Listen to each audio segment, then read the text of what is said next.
all the weight, the hate, the doubt, tell me what's going through your mind right now.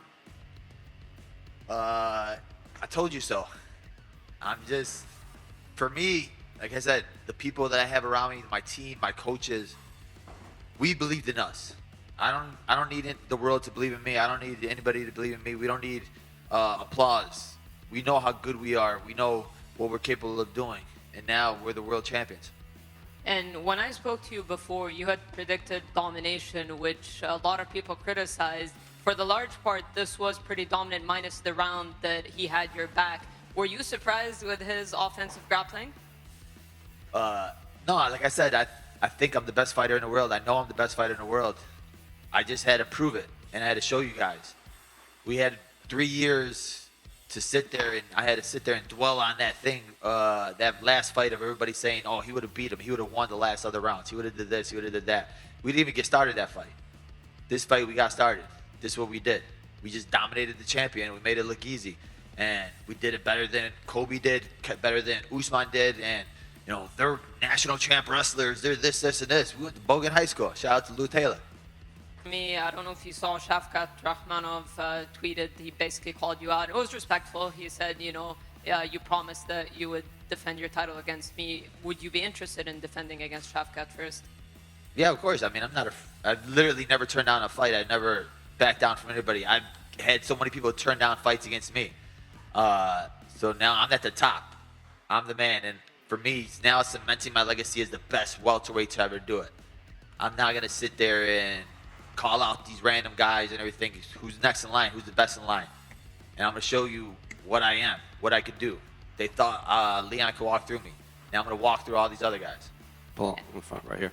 Kind of going off of that, what do you want your reign to look like? Do you want just to fill up the rubies? Do you want to be double champ? What do you want your title reign to look like? I want to be considered the best welterweight to ever do it.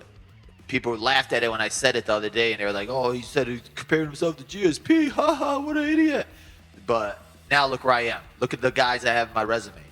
Leon beat Usman twice, and Usman was right underneath GSP. I beat Wonderboy, Gilbert Burns, Luque, Damian Maia. All these guys are huge names. People are going to keep disrespecting me, but we just keep winning. Did you say anything to Leon after the fight? Because he gave you credit at the end. I guess, you know, he had a good game plan and everything. Did you guys speak at all? I know there was a lot of issues between you two leading up to this. No, I mean, you always get respect after a fight, going through a battle, right?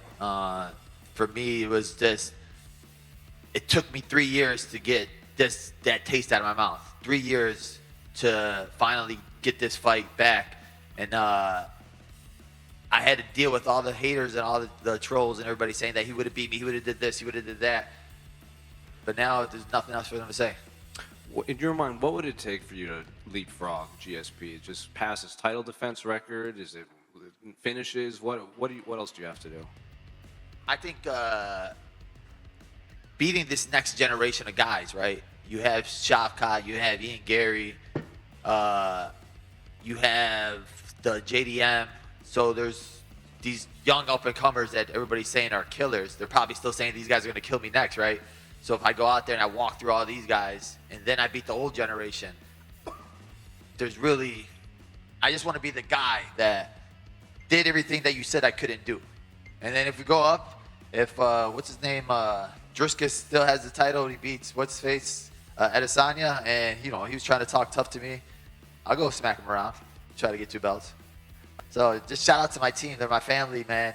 And like we don't have the 55 UFC fighters, but we have a small group of guys that are better than all these big gyms.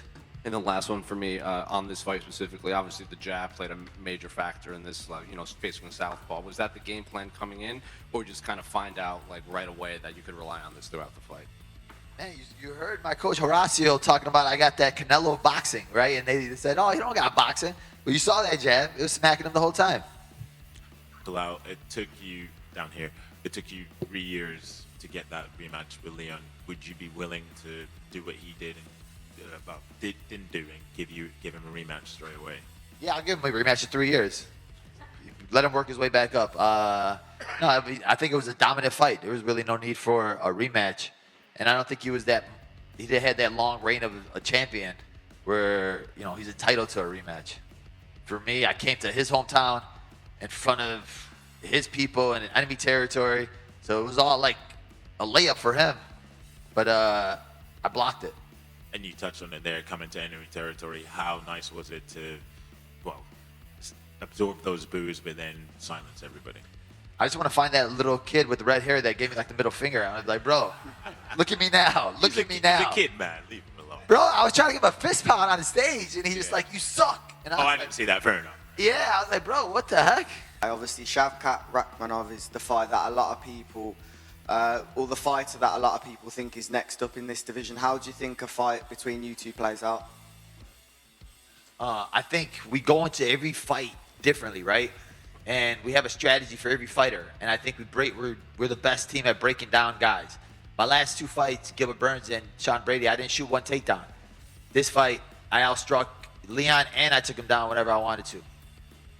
We're going to have the same thing for Shavkat. We're going to have the same thing for Usman. We're going to have the same thing for all these guys. I don't think there's anybody in the division where I look at it and I think, dang, that's a scary fight.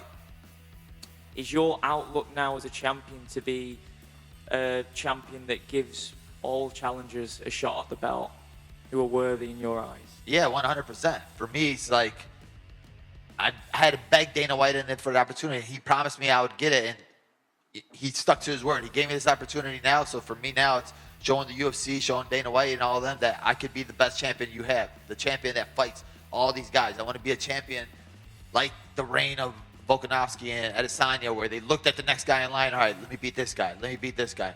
Like we never ducked anybody. We're never ducking anybody, and point them out.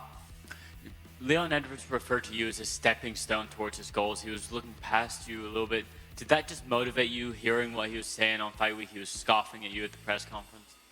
I stepped on him. So we're nobody's stepping stone. I told you how good I was. I told you that he was avoiding me for those 3 years for a reason. We went out there and you showed you why. There's nobody that's going to sit there and step over me.